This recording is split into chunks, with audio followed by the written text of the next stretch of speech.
So some of the things that happen in the course of developing a sex map, all of your experiences, whether it was playing house, whether it was someone coming in your room late at night, or whether it is just blatant someone molesting or raping you, um, those experiences, they form together and they shape direction in your mind. When you think about pleasure, you'll know how to get there. If Pleasure Island is here, then you'll remember that this is how I got to Pleasure Island as a child.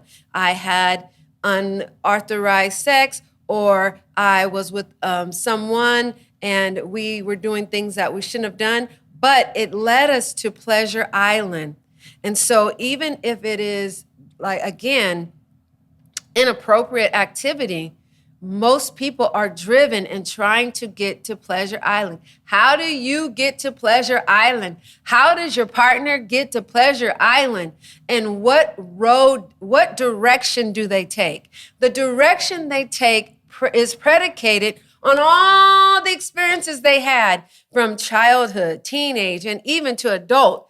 And so you're looking at the activity of your mate or even yourself, and you're maybe not even paying close attention to it, but it's worth paying attention to. Like, where do they go? Like, what route do they take to get to Pleasure Island? Some people take pedophilia and attraction to children to get to Pleasure Island. Some people take just dark, secret, down low and night creepers and all of those different things. They like secret sex. They like to be in relationships with people on the down low, whether it's male to male or woman and male, female and male. They just learn that the road to pleasure is through secrecy, right? And so it's important that we understand how people are mapped, what direction they take to get to Pleasure Island. There's nothing wrong with Pleasure Island except how you get there. And some people they just have a very diabolical or perverted way of getting to Pleasure Island. And the way that they get to Pleasure Island is they had to have experienced the route. Usually they have someone that comes in that's older than them or that has been exposed to Pleasure Island, and they take them there via the way that they've learned, right? So they're experimenting, they're on this path, and they're traveling, and they're doing all of these different activities to get to Pleasure Island. And the brain's job is to bring pleasure, to reduce stress, and the way it does it is by memory. So it takes snapshots, it records. This is what you did to get to Pleasure Island when you were little. This is what you did to get to Pleasure Island when you were a teenager. This is what you did to get to Pleasure Island when you were in that with those people or with that person. The brain has memory, and it attaches, like I stated earlier, the memory with the experience. The map and the emotion go together. So as you're driving, trying to get to Pleasure Island, it's almost like the dopamine is released and you're being aroused, and you are motivated to drive in that direction because on Pleasure Island is reward, right? And the thing about it is, on Pleasure Island, it's where you have your pleasure, but it's not where you are held accountable for your behavior. So most people just kind of alienate the Pleasure Island, and they're preoccupied with getting to Pleasure Island. Now, people who are preoccupied with getting to Pleasure Island, or people who are stuck in their vandalized sex map rotation, or with their faulty directions to Pleasure Island, what can happen is that you can be arrested in your development. And so if there's trauma associated with that, if you were abused, and if you were, didn't necessarily consent in a way, because remember, children cannot consent, you can have arrested development. The trip could have been so traumatizing. The trip to Pleasure Island could have been so traumatizing that emotionally you shut down and cognitively you shut down. And now you don't have the emotional maturity to manage sex as an adult. So your sexual functioning level will be at the age that it was when you first encountered the sexual abuse. It will be at that level. And so you can meet people who are adults, but they're still in that sexual area. They are arrested in their development. Case in point, we are finding more teachers. We are finding even police chiefs, pastors who have a addiction to sleeping with young children. Their love maps are vandalized. They're just distorted and just perverted. The road they're taking to Pleasure Island is perversion.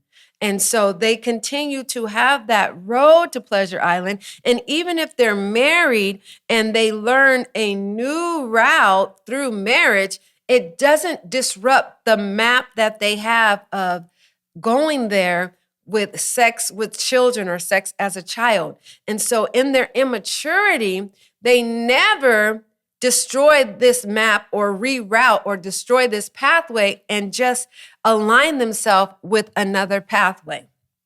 And that's why you have stories. One particular story of a teacher who had began dating a sixth grader. And she went to jail. She eventually had 2 kids by him, and she died. She was an older woman. But what happened in that is that she could work. She was married herself. She had other children. So she was married with a husband. So she knew how to get to Pleasure Island with her spouse. But her love map, her primary love map, was connected to sex and connection as a child. So she was connecting with that young man in her arrested sexual development age. So it may have been in elementary. She may have been 8, 9, 10, 11, 12 when it happened, 13. And so chronologically, it made sense for her because emotionally and her emotionally sex maturity was at that level. So she was attracted to someone that age. Now, remember, we do have evil people who are attracted to children to exploit them. And that's not the same as arrested of development. That's exploitation. And that's a different type of evil where they are not falling in love necessarily, but they want to exploit, and they usually end up harming the child. So that's a different map where you learn pleasure and violence. That's Pleasure Island and Violent Island, where they're kind of co-joined together. And interestingly, as a pause, they found that when you watch pornography, there is a connection with violence and pornography. So that Violent Island is there too. And so we want to be careful that we understand the arrested development. Yes, they can be a teacher, they can be a pastor, they can be mature, they can have 800 credit score, and they can be a Boy Scout leader, and they can have all of this morality. But in the area of sexuality and sex, where they have arrested development, they are still dysfunctional, and they are still operating as a child with a child vandalized sex map. Their directions are skewed. And so, and the brain is just constantly reminding them, go this way, go this way, go this way. And they go that way. With the influence of the enemy, they go that way. And so that becomes a habit. We are creatures of habit. And whenever it has to do with pleasure and the release of oxytocin and all of those endorphins and all of those beautiful chemicals, it just seduces us, and it makes us hungry or crave the chemical release in our brain and in our body. So we're living by the chemical releases in the physical sensation of our body. That is the essence of a child. Now, is it okay? Remember, we talked about Pleasure Island as a healthy place. And when we're seeking Pleasure Island as a healthy adult with a healthy love map, we're just not going to Pleasure Island for pleasure. We're going there for connection. We're going there to be close to our mate, for intimacy.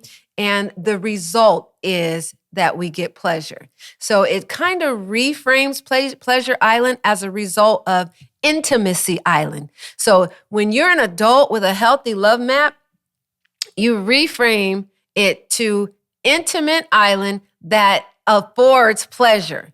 Whereas when you have an unhealthy love map, you just call it Pleasure Island because there is no intimacy, there is no healthy attachment, but there is only pleasure. It is only pleasure. It's very animalistic in nature. It's debased.